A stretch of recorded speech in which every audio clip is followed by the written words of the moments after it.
Welcome to the fifth video on Hume's positive account of the origin of our idea of cause.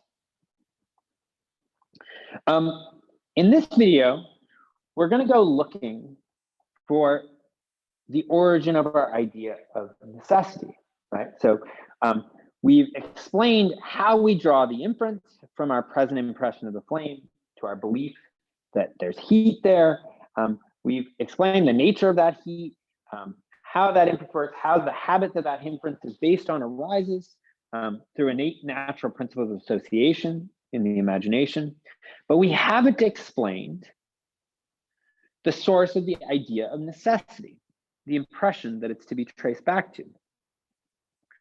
And so with this explanation so far, right, we haven't added any new impressions to the account.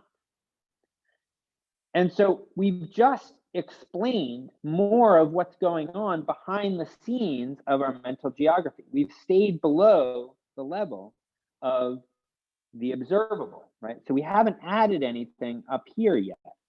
So we think of the flame and the heat as connected by cause and effect. And so we come to think of their connection as necessary. So there is a necessity that comes into our mind when we start to make the inference, right? So there's got to be some impression of necessity that comes into our mind when we start making this inference. And it seems like that's going to be the origin of our idea of necessity. That's going to be what our idea of necessity is copied from. But what we need to figure out is, well, what is the cause of this idea of necessity? I mean, we didn't have it at first, right? When I first saw a flame and then I felt the heat, I didn't have this impression of necessity. But now I do have it, and that's part of how I draw this inference. And so what's changed? What's changed? How did this idea of necessity come into my mind? I mean, perhaps we see the resemblance of all the instances of cause and effect, heat, flame, heat, flame, heat, flame, and that's given us an idea of the necessary connection somehow.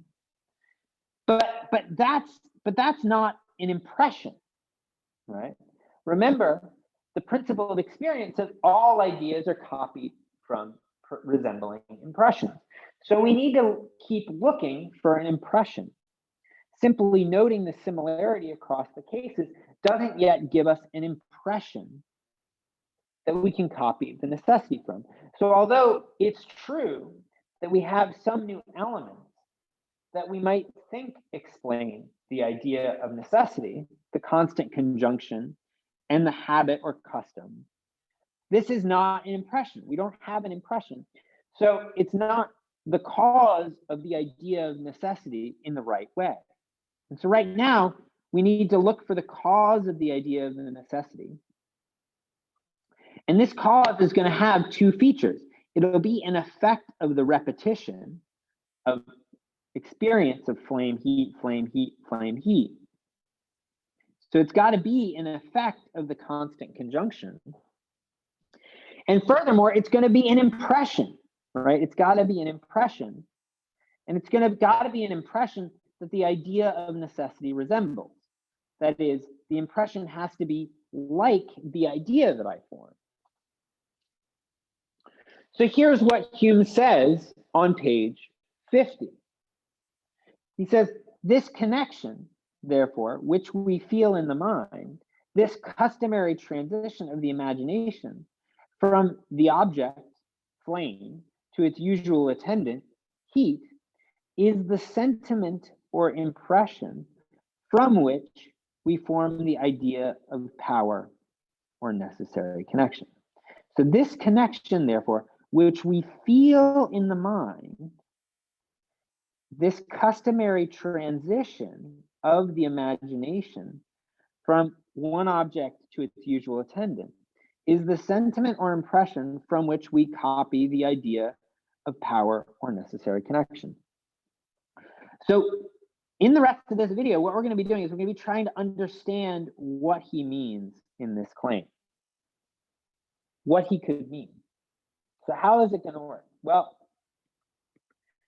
we can see why the account of the inference will really play a role, right? So the impression is going to arise through the inference. It's because the account of the inference that we can give an account of the impression. But how is this going to work? Well,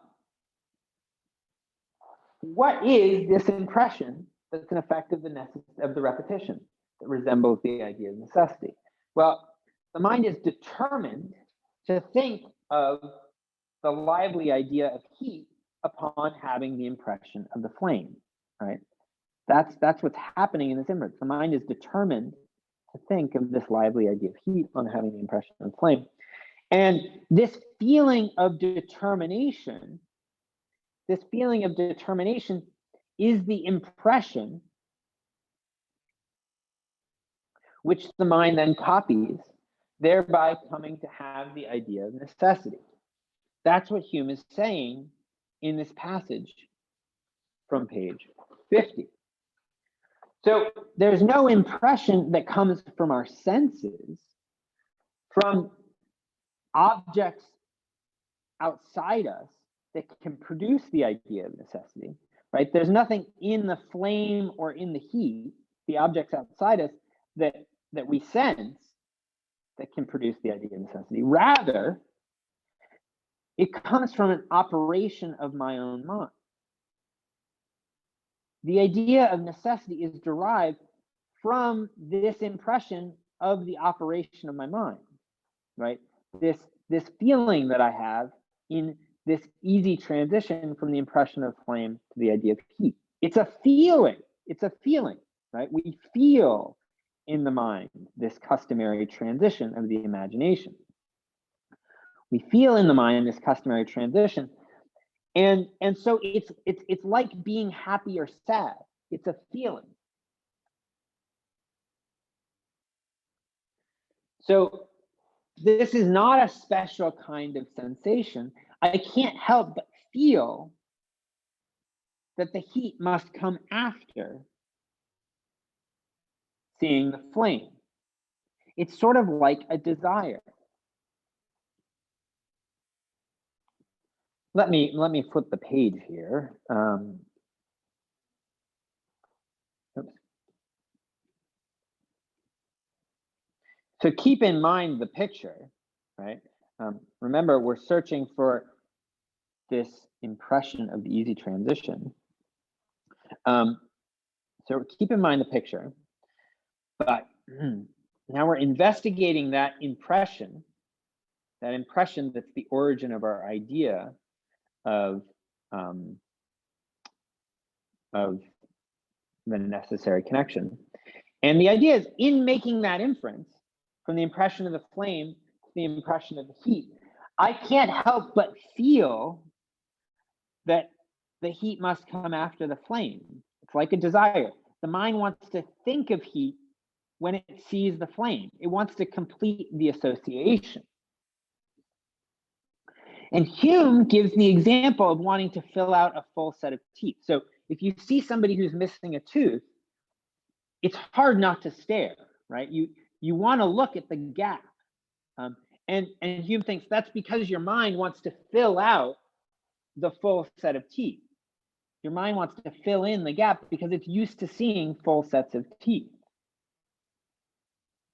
Another example might be if you hear the first part of shave and a haircut, then your mind will be uncomfortable unless it's finished, unless it goes on to think 2 bits, or if you hear part of a hook of a song,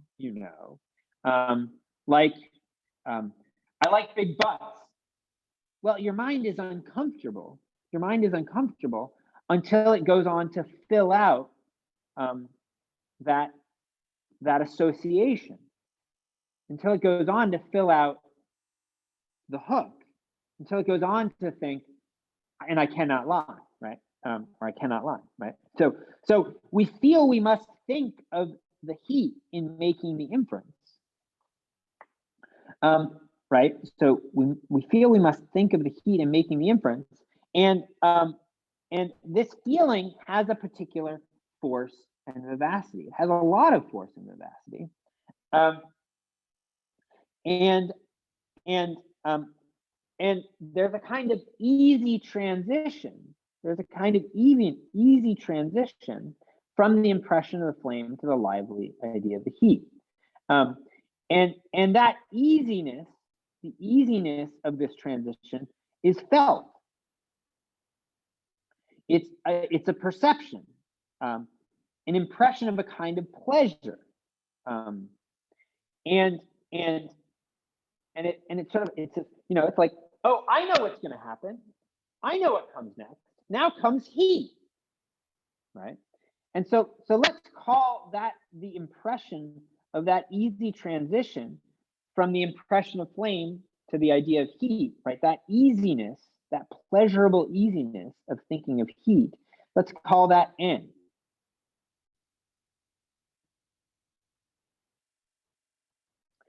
Now, let's call the idea of that impression, the idea of the impression N, we'll call that idea N star. So the idea N star is the idea of the power of the flame to produce heat. The idea of the necessary connection between the two. And so now I have an idea of the necessary connection between the flame and the heat.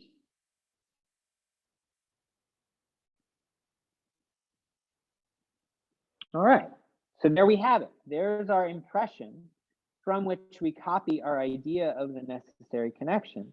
And that impression was the feeling of the easiness of the transition from the impression of heat to the idea, or sorry, from the impression of fire to the idea of heat. So that easy transition is pleasurable.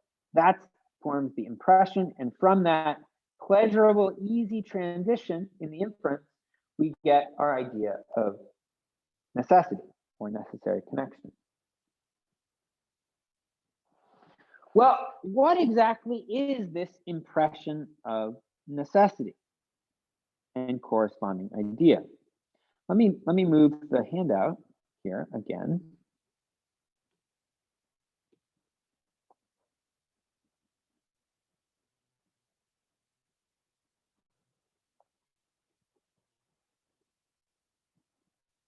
Okay. Well, suppose a log fell out of a fire when you were young and you grabbed it. I did that. When I was little, I was playing with a fire once and the log fell out and I thought, oh no, and I grabbed the log and I felt pain, right? I felt pain. And reflecting on these memories, right, as soon as you do it, when you're reflecting on those memories, you'll form new impressions of reflection because of the pain, like fear and aversion, right? You won't want to grab burning logs again after you felt that pain. Now, we don't normally think that the flame itself contains pain or fear, or that the log itself contains pain or fear. Those are impressions of reflection, right? They're not usually represented as being in the objects themselves. Rather, they're represented as being in my own mind. That's why they're impressions of reflection. They're impressions that arise on the basis of the pain, and the pain is an idea of my mind, and it takes reflection on that pain to get to those impressions.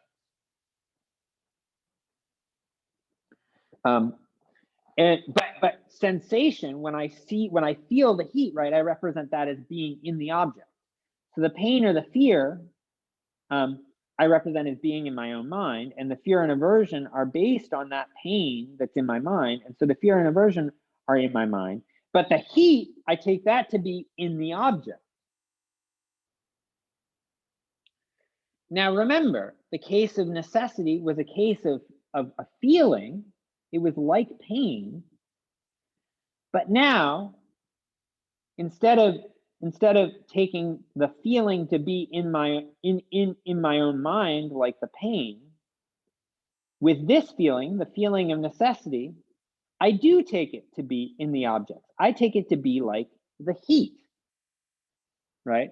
So there's something special about this particular case of an impression of reflection, this feeling of the necessity. And Hume recognizes that the irregularity of this, right? Hume recognizes that the reader will find this account funny or paradoxical.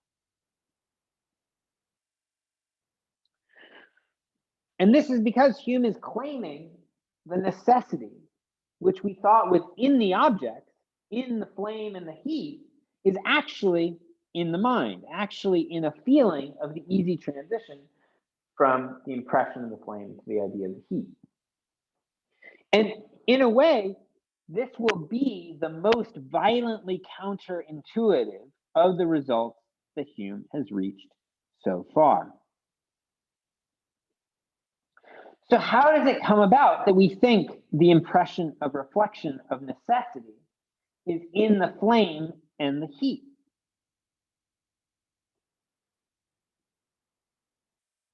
Well, Hume thinks it's a bias of the mind. It's a bias of the mind. It's a kind of prejudice that we have. The mind has a great propensity, he says, to spread itself on the object, to spread the impressions of its own operations in the inference, which belong only to the mind, onto the objects themselves. And so this is like how there are certain colors or smells or sounds that we constantly find conjoined with certain objects. And because of this constant conjunction, we suppose those colors or sounds, these qualities, are actually in the objects themselves. Similarly, the mind will come to suppose that the feeling of determination, the feeling of that easy transition, that pleasurable feeling, because the mind finds that that's constantly conjoined with the flame and the heat, it'll also come to think of that pleasurable feeling as in the object, in the flame. And so like how we sometimes project colors or smells or sounds into the objects when really they're only in our mind and arise in relation to the object in our own mind, so too we come to see the necessary connection is in the object when in fact they're really in our own mind. And this is a surprisingly skeptical outcome. I mean, you might have thought that we infer the heat from the flame because we find something in the impression of the flame that brings about the idea of the heat. So, I mean, the natural view is that you might have thought we make the inference from the flame to the heat because we see the necessary connection between the flame and the heat. But Hume reverses this. Hume reverses this. It's not that we make the inference because of the necessary connections in the objects between the flame and the heat. Rather, we say that there is a necessary connection because we make the inference. It's because we infer from the flame to the heat that we hold there to be a necessary connection between the flame and the heat. It's not because there is a necessary connection in the objects between the flame and the heat that we make the inference. So the cause-effect relation is not found in the objects, but it's first found and comes about in my own mind. It's my mind that makes the relation.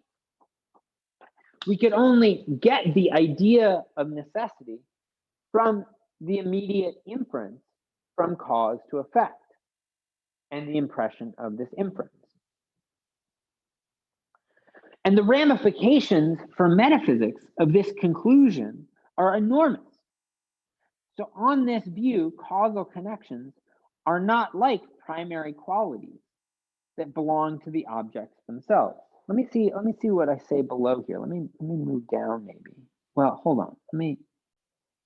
So the ramifications for metaphysics are enormous. On this view, causal connections are not like primary qualities that belong to the objects themselves, like extension or motion. So remember, Descartes thought that things like extension, shape, motion, and rest were properties of the objects themselves, but things like color, smell, and tactile qualities, however, were not properties of the objects themselves, but were properties that we attributed to the objects, but which actually arose in us, in our minds. And as it turns out, Hume thinks that causation is also like one of these. The impression of necessity only arises in our mind, and then we attribute it to the objects, like how we attribute color to them. And so Hume will even go so far as to call this idea of necessary connection a fiction. And this is because we fall into the illusion of thinking this connection is in the objects themselves, rather than recognizing it's something that arises merely in the human mind. Okay, and so in the next video, we'll turn to the ramifications of this view for metaphysics in relation to how our minds are similar to or different from animals and God.